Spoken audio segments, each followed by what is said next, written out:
आप लोग प्रथम की कथा में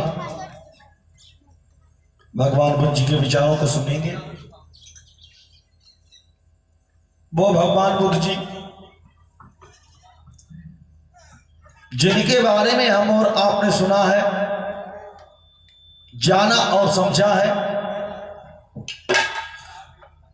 कि दुनिया में जितने भी देवी देवता हुए, राम रहीम से लेकर के जितने भी सभी देवी देवताओं ने किसी ना किसी औजार का इस्तेमाल किया, लेकिन भगवान बुद्ध ने अपने लक्ष्य को प्राप्त करने के लिए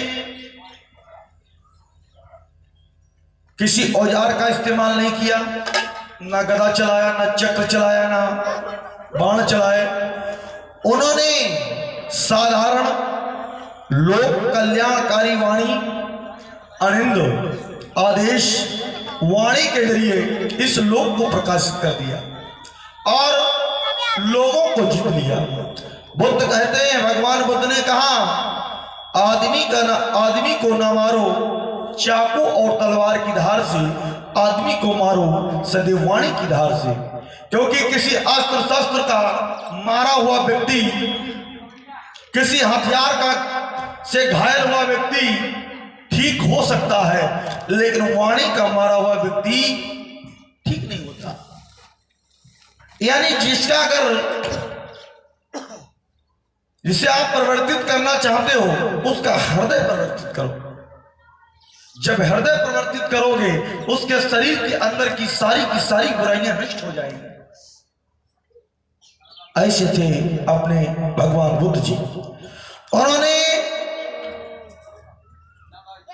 न चक्र चलाया, न सुदर्शन चलाया, न तलवार चलाया। जितने भी लोग हुए, उन्होंने अपने लक्ष्य को प्राप्त करने के लिए किसी ना किसी औजार का इस्तेमाल किया।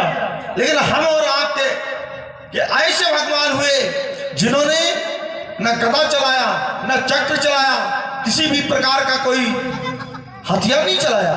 उन्होंने अपनी वाणी के लिए इस लोक को प्रकाशित कर दिया और उनकी वाणी का प्रभाव आज पूरे विश्व में, शायद आप लोगों को जानकारी हो, 186 देश बौद्ध हैं। 186 देश बौद्ध हैं। जिस देश में जन्मा, जिस देश में बुद्ध धर्म की उत्पत्ति हुई, बड़ा दुर्भाग्य उसी देश के लोग, यानी भारत भूखंड के लोग, भारत के लोग उस धर्म को गंभीरता से नहीं जानते। जब इस देश में कभी बुद्ध धर्म था, कब था? 261 ईसा पूर्व भारत अपना जो था वो बौद्ध में था। और साथ ही साथ भारत विश्व गुरु की श्रेणी में आता था। भारत विश्व गुरु था। किसके काल में? मौर्य काल में। किस शासक के समय? भरतरथ मौर्य के शासन के समय, जो सतधनुष का पुत्र था, अशोक सम्राट का पोता था, उसके समय में अपना भारत बौद्ध में था। यह विश्व गुरु की इसको उपाधि मिली थी। भगवान बुद्ध जी के ज्ञान को ले लेकर के विदेशियों ने यहां आकर के बुद्ध का ज्ञान ले लेकर के उन्होंने अपने देश को संवार लिया, आगे बढ़ा लिया। लेकिन जिस देश का बुद्ध धम्म था, उस देश के लोग ज्ञान विज्ञान से पिछड़ गए। अगर आप देखें तो हमारा जो देश है वो कृषि प्रधान देश है। दुनिया तो छोड़ो, भूगोल के नक्शे में आप अगर देखेंगे तो भारत भूखंड की जो भूमि है, ये सबसे उपजाऊ भूमि है। तब भी हमारा देश पीछे रह गया। और जिन देशों में बुद्ध धर्म है, वहां पहाड़ है, कहीं रेगिस्तान है, कहीं कुछ है, कहीं कुछ है। इतनी उपजाऊ जमीन भी नहीं, लेकिन वहां पर है क्या? बुद्ध की वाणी है, बुद्ध के विचार हैं, बुद्ध के सिद्धांतों को अपना करके वो लोग आगे बढ़ रहे हैं। चाहे वर्मा हो, चाहे कोरिया हो, चाहे थाईलैंड हो, चाहे चीन हो, सब आगे निकलते चले जा रहे हैं। अपना देश में बता चुका हूं, इसलिए आज पीछे है। आज भारत देश के घर घर में गरीबी है। गरीबी का कारण है अज्ञानता, अंधविश्वास, ढोंग, आडंबर, आचरण, संस्कार, आचार विचार। जब तक ये हम और आपके सही नहीं होंगे तब तक न हम और आपकी पीढ़ी बढ़ सकती है आगे। और जब पीढ़ी नहीं बढ़ेगी तो कल्याण नहीं होगा। जब कल्याण नहीं होगा तो कोई पहचान नहीं होगी। जिसका कल्याण हो जाता है कि जाओ भैया तुम्हारा तो कल्याण हो गया। जिसका कल्याण हो गया वो समझ लो दुनिया में फेमस हो गया, दुनिया में उसका नाम हो गया, पूर्णतः कल्याण।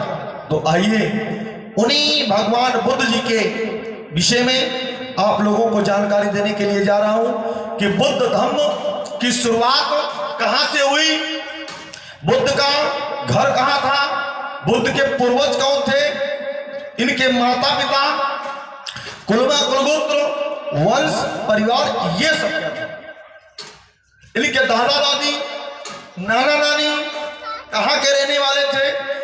आप लोगों को एक डिटेल के साथ में बताने के लिए, डिटेल के साथ में बताने के लिए जा रहा हूं। आप लोग आइए, आकर के बैठिए और बैठ करके समझिए और एक एक शब्द अपने हृदय में उतारने की कोशिश करिए।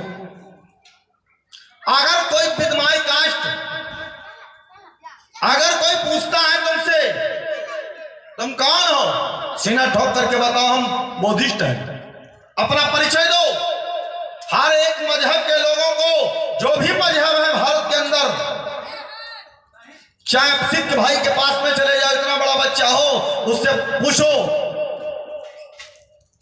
उनके भगवानों के बारे में, गुरु नानक देव के बारे में, वो आपको एक डिटेल के साथ में बताएगा। किसी सनातनी से पूछो, वो तुमको डिटेल के साथ में बताएगा अपने धर्म की महिमा, अपने धर्म की गहराई। 10 साल के बच्चे को पकड़ लो, किसी मोहल्ला भाई से पता करो, वो आपको बताएगा कि मेरे धर्म की महिमा क्या है, गहराई क्या है, इतिहास बताएगा अपना। लेकिन हमारा चमार, पासी, धोबी, धानुक जो भी लोग हैं, हमारे समाज, बहुजन समाज के लोग, इनसे अगर पूछ ले कोई कि भगवान बुद्ध के पिता का नाम क्या था, नहीं बता पाएंगे। तो ऐसे बौद्ध बनने से काम नहीं चलेगा। बौद्ध बनना है तो कट्टर बौद्ध बनो,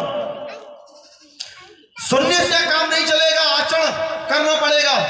और जब तक आचरण नहीं करोगे तब तक कल्याण नहीं हो सकता। जिस कौम को अपना इतिहास नहीं मालूम, वो कौम पतनोन्मुख के तरफ जाती है, उसका पतन हो जाता है, उसका खात्मा हो जाता है। बंधुओं, इसीलिए हम और आपको ये जो साहित्य सुनने जा रहे हो, जितने भी साहित्य हैं, ये सारे के सारे पुष्प शुंग मित्र ने जला दिए थे, सब खत्म कर दिया था। परम पूज्य बाबा साहब ने पुनर्जीवित किया है बुद्ध धर्म को। ये मिट चुका था, पुनर्जीवित किया परम पूज्य बाबा साहब ने और कहा, ए मेरे बहुजन समाज के लोगों,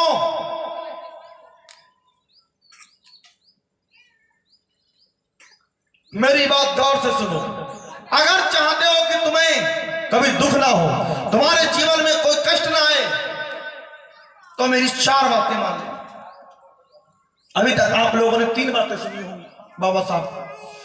बाबा साहब ने कहा था मेरी 4 मान लेना, शिक्षित, संगठित, संघर्ष, और उसके बाद में मन की एकाग्रता और मन की शांति के लिए, अगर आप चाहते हैं कि मन शांत रहे, एकाग्र रहे, तो सद्बुद्धि के लिए आप बुद्ध की शरण में चले जाएं। अगर आप दुखों से मुक्त